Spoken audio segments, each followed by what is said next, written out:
Hello friends, today we are going to learn how to pronounce names of Finnish pagan holidays and festivals. This is basically the Finnish Wheel of the Year. Some of these festivals, such as Ukonvakat and Kekri, they were pretty much celebrated all over the country. But then all these other holidays and festivals that I talk about, most of them were more local and celebrated during different time periods. And we don't have lots of information about some of these older pre-Christian holidays. There are also a few Christian holidays on the list, and those that I have included have some pagan elements within them.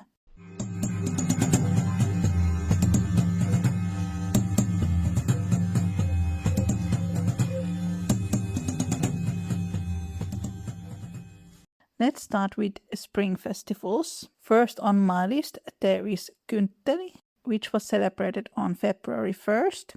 Kyntteli was the Finnish equivalent of Imbolc or Candlemas, introduced by the Catholics in the 12th century. And this, I believe, comes from the Finnish word kynttilä, which means candle. Kyntteli, kyntteli, kyntteli. Then we have Matopäivä, which was the spring equinox celebration between March 19 and 21st. Matopäivä means Day of the Snakes. Mato in Old Finnish referred to everything that slithers, to snakes and to worms. In modern Finnish, mato means a worm and käärme means a snake, but back in the days it referred to all of those things. This spring equinox festival marked the awakening of the earth goddess Akka from her sleep, and the snakes, having emerged from hibernation, danced in her honor. And back in the days here in Finland, especially before Christianization, they were not that demonized animals and were seen as good luck bringers and protective animals. But of course, nowadays they tend to have more of a dual reputation. Matopäivä, matopäivä, matopäivä.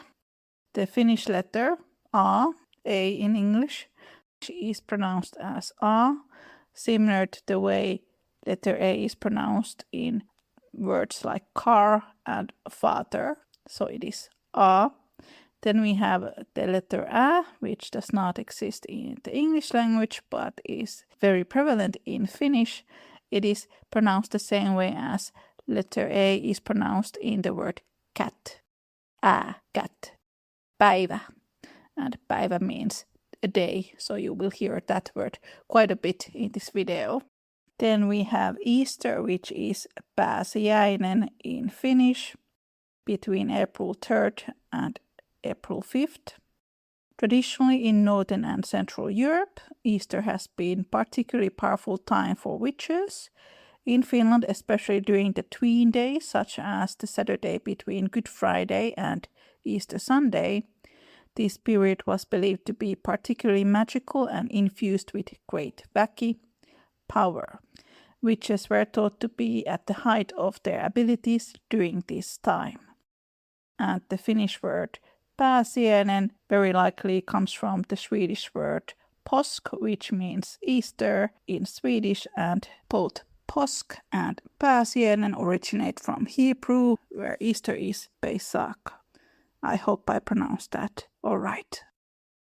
Pääsiäinen, pääsiäinen, pääsiäinen. Then we have one of my favorites of these old festivals, which is Hela, May Day and May 1st.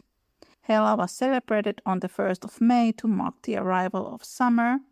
The festivities included singing and dancing, and people enjoyed drinking ale and meat.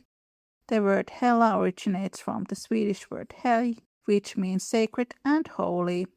One of the traditions involved lighting bonfires and ringing bells. These actions were intended to ward off evil spirits. Children often tied little bells to their hands and feet as part of the celebration. Drinking played a significant role in Hela, with larger drinking vessels used than usual. This was part of a fertility ritual aimed at ensuring a successful harvest in the upcoming autumn. Hela signified that summer was approaching, the snow had melted, spring showers became more frequent, and flowers began to bloom and leaves started to grow on trees again. It was customary to visit springs and lakes to fully enjoy the arrival of summer. Hela, Hela, Hela. And of course, today, in 1st of May in Finland, we celebrate Vappu, which is the working class holiday and the holiday for the students. But I would say some of that carnival vibes of Hela still is present in Vappu celebration. Then we move towards the summer and we get a holiday that has several names. Ukonmakat, Juhannus, and Mittumaari. Summer solstice festival celebrated June between 20th and 22nd. The beloved holiday has many names. Ukonmakat was celebration dedicated to Ukko, the god of thunder and fertility. There was no set date for Ukonmakat. People could celebrate it as early as the end of May if the weather was favorable, but most celebrated around the summer solstice. Midsummer or Mittumaari is an old Finnish name for the holiday, coming from the Swedish midsommar, and Juhannus is the Christianized name of midsummer, named after John the Baptist. In the old Finnish calendar, Juhannus took place on the 24th of July. Based on the older Julian calendar, in modern Finland, Juhannus occurs on the Saturday that is closest to the date of summer solstice and is recognized as a national holiday. As being said, Ukko is the Finnish god of thunder and fertility. The term Ukkonen means thunder in Finnish. When Ukko was in good mood, it would either rain or be sunny. However, when he was displeased, storms would occur and lightning would be seen in the sky. Ukko was associated with abundance, bringing both spiritual and physical richness, and he was worshipped to ensure a good harvest. And Ukko was closely associated with farming and agriculture. The word vakka refers to food sacrifices. Vakkas were food baskets filled with bread, vegetables, and ale. The festival was typically celebrated in nature, often near a body of water. People would eat, drink, sing, and dance. Today, midsummer customs in Finland closely resemble those of pre-Christian times.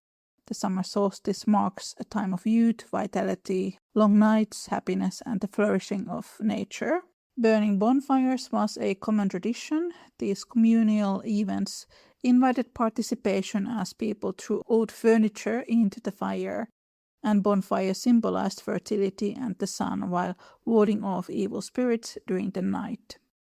The following day, farmers could gather ashes from the bonfire to scatter in their fields, promoting healthy grain growth. Ukon vakat, ukon vakat, ukon vakat.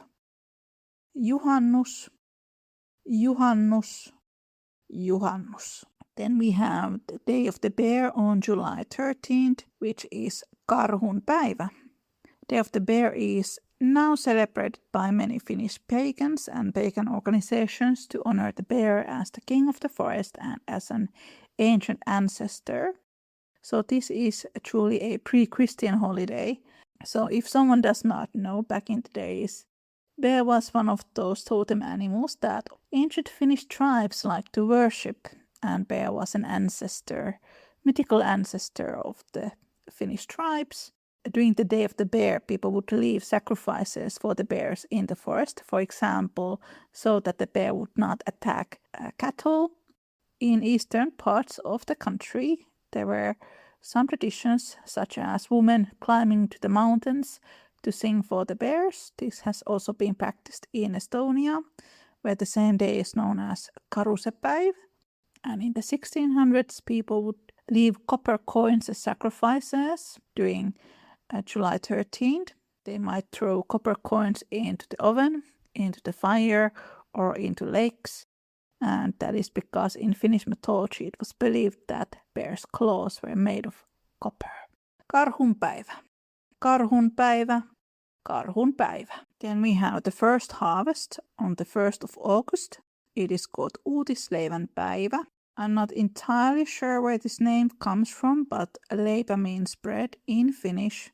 During this day, it was customary to bake bread and also sacrifice that first bread and drinks for the nature spirits. So that, I believe, the name comes from. Uutisleivän päivä. Uutisleivän päivä. Uutisleivän päivä. Then we have the second harvest on September 1st. This was called syyspäivä, celebrated in the beginning of autumn. This day marked the second harvest festival. Comes from the name syksy, which means autumn in Finnish. Very literal. Syyspäivä, syyspäivä, syyspäivä. Then we have jakoaika between October 28th and November 10th. This period was known for the movement of evil spirits, similar to the wild hunt. Finland once followed the Julian calendar, which is about 13 days behind the Gregorian calendar we use today. As a result, there were some extra days at the end of the year that were not officially recognized in the calendar and thus did not officially exist. These non-existent days were collectively referred to as jakoaika, meaning dividing time, and lasted roughly from Day of Saint Simon, October 28th, to Day of Saint Martin, November 10th. And then we have Kekri, one of my favorite Finnish pagan festivals. And Kekri was the third and the last harvest festival and Day of the Dead, all combined together. Nowadays, Kekri is celebrated between October 30th and November 1st. But back in the days, the date was more fluid. Kekri was the last and the biggest harvest festival during which the spirits of the deceased relatives were believed to visit the living. This festival did not have a fixed date. Each family celebrated it when they chose, typically between October and November. In modern Finland, All Saints' Day is celebrated on November 1st, and those who celebrate Kekri usually celebrate it between 30th and 31st of October. Kekri was the biggest celebration of the year, serving as the, quote, Old New Year. The word Kekri refers to a wheel, symbolizing the turning point of the year. And I have read that the name Kekri comes from a Finno-Ugric word kekrai, which means a wheel or something of that sort. So this was a big harvest festival when people celebrated for weeks and invited their ancestors and spirits and ghosts to join them. A family celebrated Kekri and they had the Kekri dinner. They would make place also for the ghosts and the ancestors. They would have plates and glasses in the table, and of course later on they would also prepare sauna for the deceased. We can be quite hospitable culture as well. And this word can be a little difficult because it includes the letter R, the Finnish R. I must emphasize that I am not a language teacher. If you just look around YouTube, there are plenty of YouTube channels where people teach how to pronounce Finnish letters. I am going to leave that for the professionals. Kekri, kekri, kekri. Then we have talvipäivä, winter solstice between December 21st and 22nd. And talvipäivä literally means a winter day or winter's day. The winter solstice marked the longest night of the year, when the days began to grow longer and the return of the sun approached. Talvipäivä, talvipäivä, talvipäivä. Then we have Christmas between December 24th and 25th, which is joulu in Finnish. Christmas as a Christian holiday did not really arrive in Finland until the 18th century. The name of the holiday comes from the Swedish word jul. Most Finnish Christmas traditions have their roots in the Kekri festival. During the time when Christian and pagan beliefs were blended, these 2 days were seen as particularly magical, making them good occasions for performing spells. Joulu, joulu, joulu. Then we have Tapaninpäivä on December 26th. This is also known as tahvanus and Tapani, and this day was named after Catholic saint, Saint Stephan. It is believed that Tahvanus was a pre-Christian spirit of horses in Finnish mythology. Sadly, there's not a lot of information about this particular spirit, but this day is traditionally connected with people visiting one another after the winter festivities. Especially back in the days, people went to visit each other with a sleigh, and that sleigh was pulled by horses, and there were lots of horse spells and horse magic done during this day. If you know anything about Catholic saints, apparently Saint Stephan is also protector of horses. Tahvanus, Tahvanus, Tahvanus, Tapani, Tapani, Tapani, Tapanin päivä, Tapanin päivä, Tapanin päivä. Then we have Nuutti, also known as Nuutin päivä, on January 13. Nuutti marked the end of the Christmas season. Communities celebrated Nuutti by organizing dances and feasts. I know in my own circles that a lot of people get rid of their Christmas tree during this day. For some people it is a tradition. I usually keep my Christmas tree until like February, sometimes March, but that's because of some childhood Christmas traumas. Let's not get into that. The name Nuutti comes from a Saint Knut, who was a king of Denmark in the medieval times. But there were also pagan traditions connected with Nuutti, such as these parties and festivities that were also linked to fertility of the land and celebrating the end of winter. And if you want to learn more about Finnish pagan holidays, you can join me on my Patreon. And this year in 2026, I'm going through Finnish Wheel of the Year in more in-depth ways, so you can join me there. Nuutti, Nuutti, Nuutti. Nuutin päivä, Nuutin päivä, Nuutin päivä. Thank you for watching and listening. For more stories, you can visit my website, fairychamber.org, and if you would like to join me on this magical journey to study Finnish mythology, join my Patreon at patreon.com/fairychamber. And here in the end, I need to mention my new book that is coming up. It is called Solvellamo Journey with the Finnish Goddess of the Sea, and it covers Finnish water magic and sauna shamanism and all good stuff.